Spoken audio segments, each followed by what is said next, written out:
आज वेबट्रो लाइव जो पंचम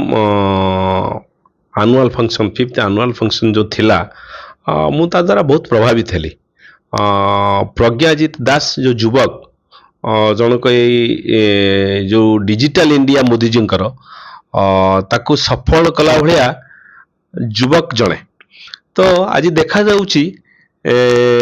जेबेठारू डिजिटल इंडिया आरंभ है तो युवपीढ़ी माने विशेष भाव में से बहुत आकृष्ट होती तार एक चिरंत नमूना आज देखा मत मिला वास्तव में विगत दिन में जमती थिला चाकिर करिया बाकिर करिया ए सब कथा करिया तो से कथारू युवक आज बहुत आगू पलैछि। युवपीढ़ी आज चिंता करुच्ची मु केवल चाकरी करिबिनी आज मु सर्विस आज जेनरेट करी तो प्रज्ञाजित दास आज जो वेबट्रो लाइव भली एक डिजिटल मार्केटिंग आईटी कंपनी खोली तार आज जो 5th एनिवर्सरी थिला से केवल एथर आनुआल फंक्शन रे केवल से खाइबा पीबारे सीमित न रखिकी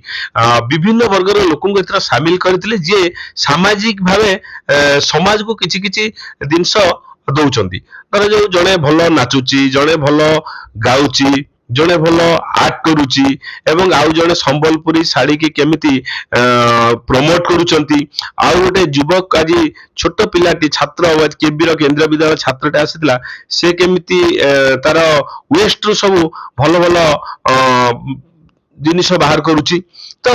एवं आउ जने आसीथिले जे स्वाधीनता संग्राम रे तांको माने से माने ये हमर हरिकृष्ण महताब सहित 7 मास जेल थिले तांकर देहांत हो जाइछि तांकर पत्नी की मध्य आज से हमर पुरस्कार वितरण कले सम्मानित कले एक बहुत सुंदर कथा एथि सहित एवं डिजिटल मार्केटिंग माध्यम रे से केमिति भाव रे विभिन्न कथा को लोकलोचन को आनी हबो आ सोशल मीडिया केमिति प्रमोट करी हबो विभिन्न कथा मु तांगटारु सुनुथुली वास्तव में बहुत भल लागिला। मु आजिकार युवपीढ़ी को आह्वान करी एई भली भाव रे जेमिति मोदी जी जो डिजिटल इंडिया स्वप्न को साकार करने पे युवपीढ़ी माने निजे निजे चाकरी पछरे एवं एथिर न पड़ी एई भली संस्था मान करी जेमिति निजे